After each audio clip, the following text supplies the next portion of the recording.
Les inégalités sont au cœur du malaise français. Tout ce qui s'exprime dans le pays, les mouvements sociaux, quand on interroge nos concitoyens, le montrent bien.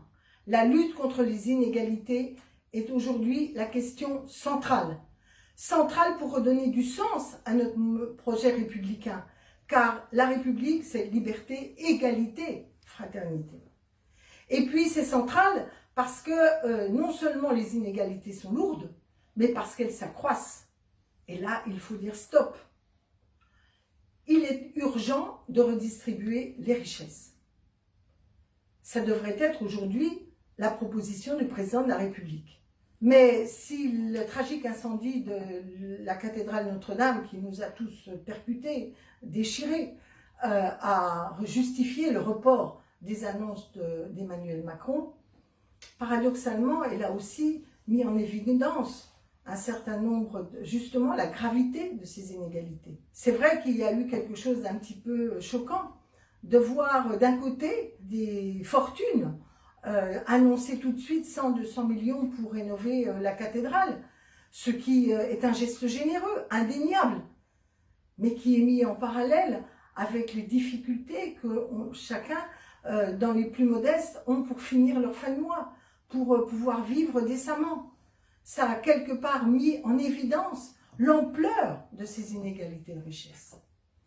Alors, Emmanuel Macron n'a pas fait son intervention de bilan du grand débat, mais il a déjà fait, on sait à peu près les propositions qu'il y avait. Elles sont dérisoires au regard de cette exigence et de cette attente de nos concitoyens. En matière de fiscalité, un peu moins d'impôts dans les basses tranches, et quelques niches fiscales, alors qu'on attendait d'avoir une refonte fiscale qui redonne réellement de la justice, qui allège les taxes à la consommation, la TVA sur les produits de première nécessité, qui redonne de la force à notre impôt sur le revenu, en lui donnant beaucoup plus de progressivité, notamment pour les grandes tranches, et puis à s'attaquant aux richesses accumulées, la rente, le patrimoine, la transmission. Ce n'est pas ce choix qui est fait, parce qu'Emmanuel Macron, quoi que disent et quoi que font les Français, il reste sur son rail. Une politique libérale, qui considère qu'il faut aider les plus riches pour que le pays aille mieux. Et l'autre point, qui était d'ailleurs, à mon avis, sous-estimé dans le débat, mais qui apparaissent dès qu'on interroge les Français par enquête d'opinion, c'est la faiblesse des salaires, les injustices salariales.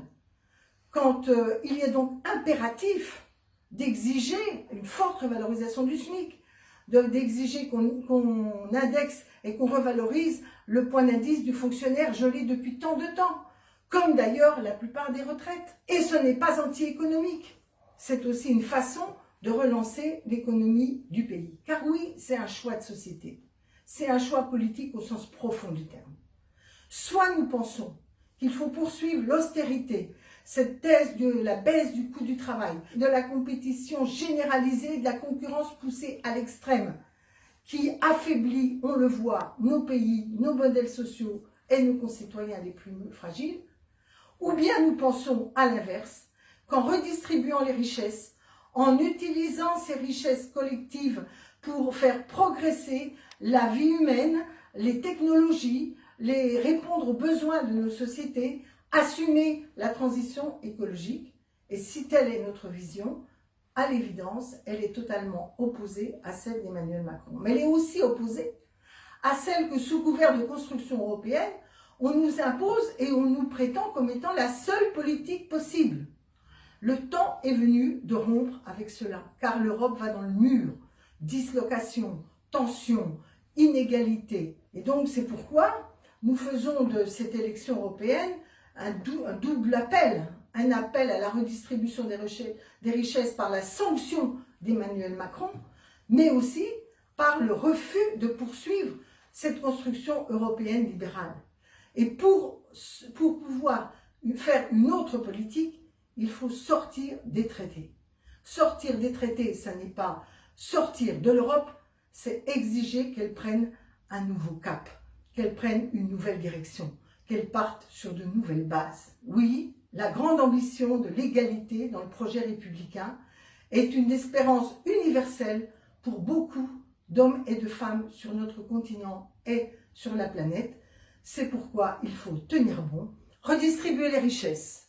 Lutter contre les inégalités, c'est le fil rouge de la liste conduite par Manon Aubry, avec Emmanuel Morel, Catherine Goutard, qui est soutenue par la France Insoumise et par notre nouveau parti, la gauche républicaine et socialiste. Cette liste, elle contient des syndicalistes, des hommes et des femmes engagés, qui, dans leur travail au Parlement européen, dans la manière dont ils porteront votre voix, assurera que justement, nous ne lâchons rien sur ce qui est un des piliers de notre République, l'égalité.